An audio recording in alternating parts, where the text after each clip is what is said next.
Shirikiana na shirika la Habitat for Humanity Kenya wanaendelea kubadilisha mtazamo na mazingira eneo hilo kwa upanzi wa miti. Naibu wa Chifu Regina Kiboi ameeleza kuwa awali maeneo hayo yalikuwa kavu na yenye joto kali, lakini kupitia mradi huo mazingira yameanza kubadilika. Wakazi wameelezea furaha kutokana na upatikanaji wa vyakula kutokana na mauzo ya mboga katika masoko ya nje, kwani wanajihusisha na upanzi wa aina mbalimbali ya vyakula.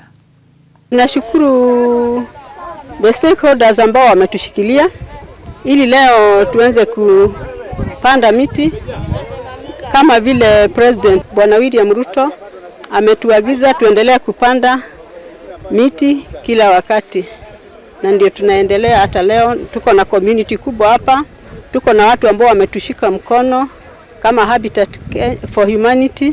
Hii area ilikuwa kavu sana for so long, lakini tangu Habitat wakuje wachukue programu kama ya upanzi wa miti, pia wakatuwekea maji hapa kwa borehole, na pia wanasaidia mpaka mashule, wamewajengea machoo na wanapanda miti pia mpaka huko kwa shule. Area imeanza kubadilika.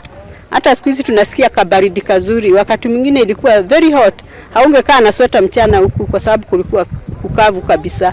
Lakini kwa sasa hewa imebadilika, na still hata community imeembrace kitu kwa njia ya juu sana, kwa vile wanaendelea hata kupanda miti kwa mashamba yao kwa njia nzuri.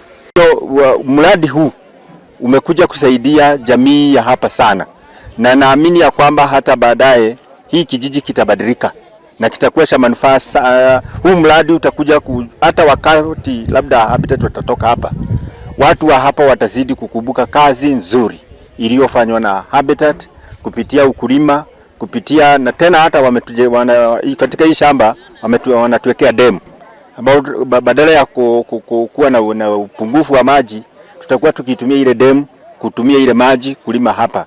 We have seen the impact this project has had in this region where we had issues with rain. We can see now farmers are having some crops in their farms because of the boreholes that have been there, because of the